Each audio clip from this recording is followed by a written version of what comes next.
Welcome, everyone, to episode 18 of the AI Advantage Show.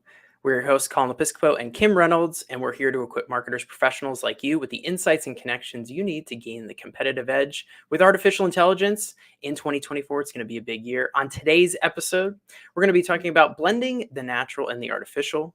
So, inspired by nature and powered by AI, this is a success story you don't want to miss. Kim, who do we have today?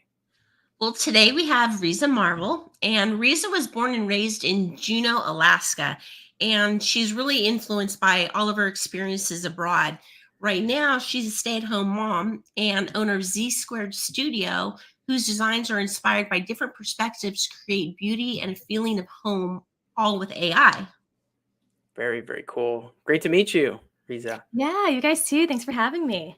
Yeah, awesome. Well, tell us a little bit more about kind of what you do at Z Squared Studio and how you serve your customers. We're really interested to hear how you're kind of using what you've been inspired by kind of from your travels and in nature, and then how you're leveraging AI. Yeah, so I have a brand and web design studio. I help small businesses find their personality so that they can really feel confident in presenting their brands through their website or PDFs, anything like that. And then I also help them by designing websites so that they have that marketing tool for them so their website can work for them 24/7. I make sure it's strategic, looks nice, and just kind of is a nice marketing asset for them. Very cool. Awesome.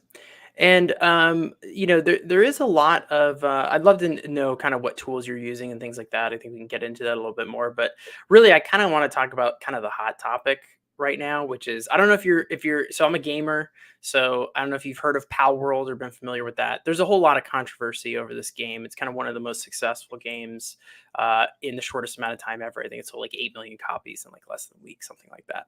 It's like a million active players, right? And it's pretty controversial for a few reasons. One of the reasons is the use of AI art. And so a lot of creatives and a lot of artists are kind of in uproar over this, that, this game is so successful and it's using AI art and they're not using actual artists. And so just curious what your thoughts are on that and any advice for artists kind of in this space where we're kind of unsure what to do with the emergence of all this AI art. Yeah, I mean, I think. Sorry, hold on. Let me just. Can you hear the sound bouncing? Okay, that's fine. So I think AI is. A lot of people think that it takes away a lot of creativity, but I think that if you use it as a tool, then it really just enhances creativity. It kind of gives people an extra creative mind to bounce off of, and that's really what I use it for in design, because I think people can abuse it by saying that if they're just kind of using the end product of AI and then not doing anything after. But I think a lot of artists, they kind of use it as like a first draft and as something to bounce off of and like get inspiration and ideas from. And if you're using it that way as a tool, AI is really amazing to get ideas that you've never thought of before and to kind of just think outside of the box. It's a great creative assistant. So I think AI is actually going to do really good things for creativity. I actually was just dabbling into Midjourney for a little bit, creating a design for a poster. My client wanted to have someone being massaged with the Northern Lights or Aurora Borealis in the back, and I could create some really cool images from that. But yeah, and then at the end, I'm going to bring into Photoshop and kind of just add my touch, because AI has might be missing some details or something like that. But it's such a great asset to really have that first draft. Yeah. Yeah, it might have a third hand or something you have to remove. seems to have no problem. Yeah. The better jazz hands. Well, no, I think that's really cool and it's really insightful, Riza, because it seems similar to the effective way to use the LLMs right now and use kind of the chat-based and content-based like ChatGPT, things like that type of AI, with writing right now and copywriting. Because if you just go into ChatGPT and say, give me a blog post about this, it's not very good. Okay. But Mhm. there are ways to instruct the AI and other things like that. But yeah, if you're using that as your end product and what you're delivering, it's not very good. But if you're using it as a starting point, it is a powerful tool and it is a good way to just kind of get started in that process. So it's cool to hear that that's how you're using it. Do you have, I know you said you're dabbling in Midjourney. Do you have any other favorite tools that you like to use? Um, Chat GPT for sure. I use that in a lot of brainstorming. So in creating a website, for example, the thing that people really get overwhelmed with when it comes to web design is that they don't know where to start. They don't know what pages to put on there, what sections to use. And what I use ChatGPT for is to create the outline of the website. So I'll put something like, I'm creating the homepage for a jewelry designer website. Can you give me the sections I should put on the homepage? And then in addition to what I already know I should put on there, it'll give me other sections that I never really thought about. And what I mean by sections is like above the fold, a little about me place, favorite products, best-selling products. So if you're kind of going down the page of a website, then there's different sections. And also ChatGPT will give you what to put on the sections as well. So that's kind of nice too. It'll say like, have a little blurb for the about me section. It'll say, have a little blurb about the business, maybe highlight these points, have a button that has a CTA that leads back to the about page. So it's a really fast way for me to outline a website and again, just bring in ideas that I never thought about. So that's a really fun way I use it. Very cool. Yeah, that's what I was most curious about is how you use AI in web development and web design. And that sounds like a really good idea. We could Yeah. use that, Colin. Yeah, absolutely. Yeah. And we use kind of similar things and similar abilities.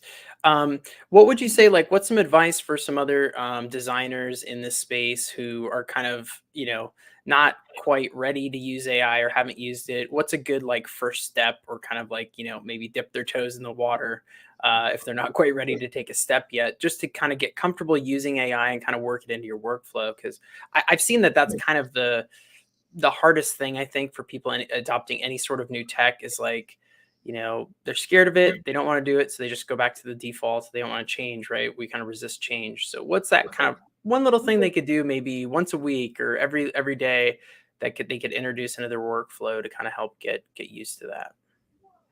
Hmm. Well, I guess just kind of start with planning your website, that's kind of the hardest part. So maybe start with like little sections. So if you just and there's like different parts of designing a website too. There's creating the outline, creating the copy, going in and doing the meta descriptions, figuring out what photos you want to use. So maybe just start AI really slow and start with just doing the outline first. Figure out what you need to put on each page, what pages you need, and then the rest you can just do manually. And then when you finally get used to creating the outline with chat gpt, then you can move on to creating the web copy and using that to use the web copy. I say stuff like, for the about page, can you write a 3 to 5 sentence bio for the top section of the about page? And then I'll kind of paste the questionnaire that I gave my client to fill in about just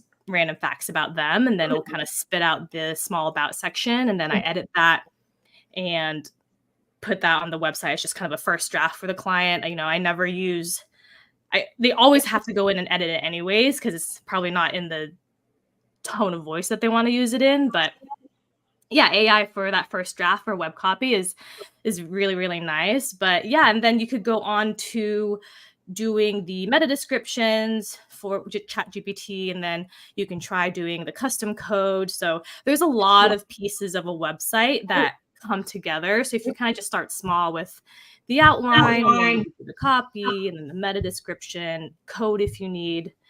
So yeah, just start with one small section and then you can move on to the rest. Very cool. And then for your art, how does that kind of work? I know you said a lot of times you're kind of just getting that maybe the brainstorming or getting some ideas or initial first draft. What's kind of your workflow with creating art and using different AI tools? So again, it's with brainstorming. I think a lot of people think that you just sit at the computer and you just like create art, but there has to be some sort of plan if you don't want to sit there for hours, like testing things. And if I'm creating like a poster, for example, then there's a couple things you need to know: how big the poster is, the goal of the poster. Are you trying to sell tickets to an event? Are you trying to get people to visit your website? So when it comes to using ChatGPT for the planning, then you can kind of ask it like, I'm creating a poster for a event that to get people to come to the ice skating rink or something. What are some ideas that I could implement into this poster? And they'll probably spit out like, use a photo of the ice skating rink, and then you can maybe you can use like these kind of things for the title, or use this kind of photo, have this kind of description. So it's just kind of giving you ideas so that you can kind of narrow down this big area of anything you could do to this design, and kind of narrow down what path you want to go down. Do you want to have the focus of the poster really be that nice, engaging photo of the ice rink? Or maybe it tells you, why don't you try a graphic of someone ice skating and or something like that. But it just kind of narrows down all of your ideas into one path that you want to take it in. Yeah, yeah. Do you find that clients have a problem if you're using AI to assist you in your design, or they just don't really know and don't really care? I think I only tell them if I'm going to use AI images, which I just started. And Mhm. most of the time, they don't even say much. They just see the image and they're like, oh, that's cool. They Hmm. just Yeah. see that part and they're like, oh, wow. Like, because if I wasn't going to use AI, I would just Photoshop it and just kind of hand Hmm. do it. But AI has a really cool way of just like making it look, for the most part, realistic and blended. So I don't have to sit there and like physically blend stuff together, which is really nice. Right. So, and it also saves the client a lot of money too, because if I were to do it by hand, then maybe I'm saving like an hour if I were to just have AI do it. So Right. that I'm sure they love that. Yeah, absolutely. A huge time saver for you, right? Because now you're Mhm. able to take on more clients, do more work, right, and move a lot faster. Yeah. Do you think that um I guess I'd call it original art that's not AI created, is going to eventually be more valuable because it is created by a human and not AI? Or do you think that it's all going to be on the quality of the work? I definitely think it's the quality of the work for sure. Cause I mean, a lot of people when they see like my logos, for example, some people, if they don't understand how much goes into it, they're like, oh, I could have done that in like an hour. It's like, well, there's a lot of planning that goes into that. You're not seeing the behind the scenes, and and I know how to get to that result with my specific strategy. So even if someone is using AI to get to a specific endpoint, they have strategy to get to that endpoint. They know what kind of prompts to use with AI. They know exactly what parameters to use. So there is also an artistic strategy to using AI. The average Joe just can't plug in anything and then have something amazing. Like they know a certain process to get to that point. Right. Right. Yeah, and I don't want to give you to give away your secret sauce or anything, but what kind of is the strategy that goes behind coming up with a logo? Because Colin and I have a new venture, and we've been talking about what we're going to do for a logo, and we've gone all over the map with it. So Yeah. what's the process you go through when deciding how to create a logo? hmm Well, the biggest thing, and I've probably said this a million times already, but the biggest thing when it comes to design is that you have to have some sort of plan.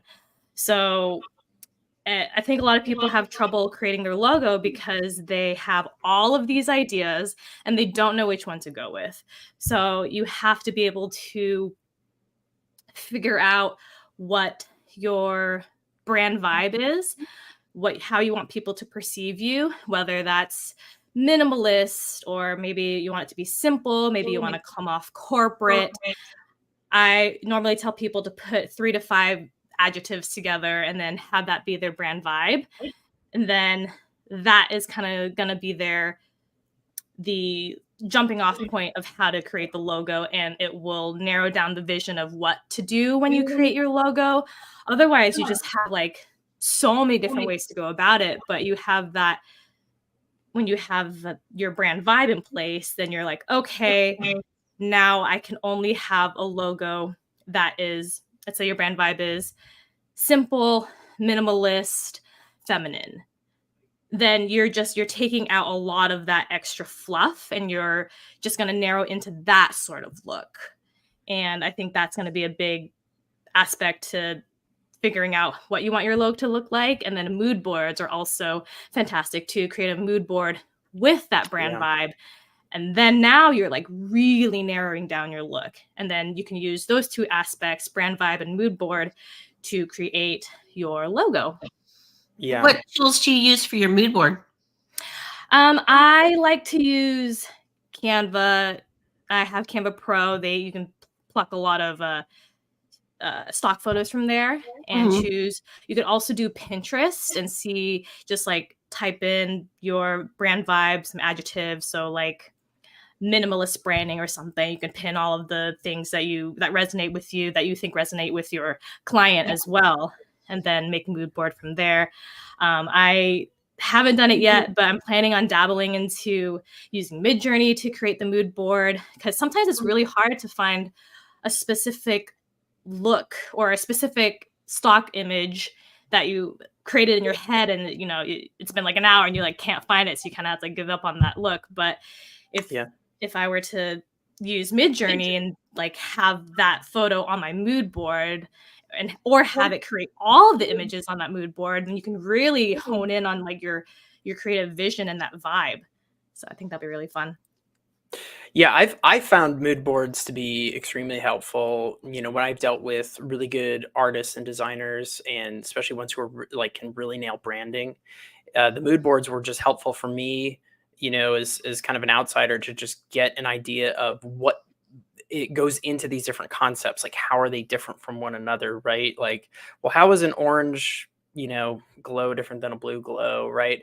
But what is the feel that's kind of behind, right? What is the planning that went into that, right? And why blue was chosen? That was helpful for me because I'm not an artist. So those things were always helpful to bring me into like, oh, that's what we're going for with this type of like mood board. So I found those to be very helpful. Is there any sort of I don't know, like best practices for mood boards or something like that? I'm not sure what would be helpful, Kim. Maybe you have a better question than that, but yeah.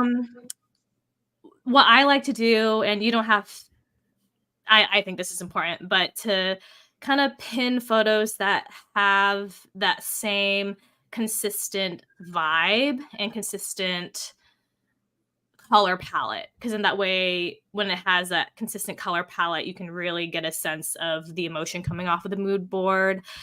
Color has a lot of great aspects to bring out certain emotions. Like red, for example, can come off really angry, but if you pair it with the right images, if you have the right hue of red, it can also come off really like sultry, really sexy. So kind of just figuring out what color palette you want to do when you pin or when you create your mood board, or definitely the style. So if you're creating a mood board for your brand and you want it to be like a dark and moody feel, then pin dark and moody photos. Don't be pinning like light and airy photos, because that's not going to make sense with the vibe that you're trying to create, and it's just not going to create that mood that you want to come off of that mood board, because it's a mood board. You want it to have some sort of mood so that you can use it to create all your branding aspects or your website. Yeah, it should make you feel a certain way, right? When you see it. Yeah. Yeah, and there's Well, something about cohesion that gives you that feeling. Hmm. in listening to you speak, you use the word vibe a lot, and I get it. How hard is it to translate the vibe that you're Vibe. feeling to AI, just Yeah. so it understands? Mm-hmm. Well, if you certain artists have certain vibes, so you could maybe plug in like I can't think of any particular artist right now, but if you Picasso. yeah, there you go. If you dive with the Definitely a vibe of vibe. Picasso, then you could add that into your prompt, you know, or even Yes. I use it for web copy a lot. So this is more like copy, but I really like Amy Porterfield. So at the end of the prompt, I'll put in the tone of Amy Porterfield. So you Mm. could do that as well with your art. Or you could even put, I always like to use the brand vibe words in there. So, you know, make sure it's like at the end, just plug in like mysterious or adventurous, you know, plug in those brand verbs in there for sure. Yeah. Very cool. Yeah. I was just okay. So Kim kind of hinted we've got something big coming up soon, and I don't want to spoil too much. But like, I was trying to think about like okay, what words would I give you for and it's the words I came up with. Well, green is our like accent color, sassy, and space. I kind And I'm of like, reminds me of your if I background a little bit. yeah, I was like, if I give you those, it probably just sounds ridiculous. It just sounds so funny saying, but I don't know. Is that accurate, Kim? I think we can throw in a pinch of snarky, just a little pinch Probably, of yeah, snarky. maybe the approach is kind of we are a little bit sassy about how we talk about like our customers' problems, right? Like we're Mhm. just real about their pain points and kind of like not poke fun at the pain points, but kind of just have a laugh about them, and kind of one of those things. So, but yeah, green and Yeah, you space, could. which I'm a fan of. So Mhm. You can show that stuff through visuals a lot, the photos you use, and also the shade of green that you're going to use. You know, make sure it's that kind of it's like electric pop lime. snarky. It's Oh yeah. yeah, there you go. What is Yeah, it? It's something Perfect. wasabi, right? It's like what's it called? like angry wasabi or something Angry like that. wasabi. Yeah, there you go. So But it is a very vibrant lime green, and I love yeah, it. Which I didn't when Colin first suggested that color. I'm like, he's yeah. off, I was off like, to the races. We'll is see this what gonna happens. sell? And I've used it and like Zamaka, and it's like, wow, that really pops. That's awesome. Yeah, So now yeah, I'm we in really love with like it. it. Oh, Yeah, because good. the typical is like, hey, we got to go with the cool blues. We got Mm. to go with the nice safe color. We're like, nah, we're not gonna be safe. Like we really just wanted to be kind of stand out. So Yeah, color is a perfect way to stand out. yeah, Definitely. cool.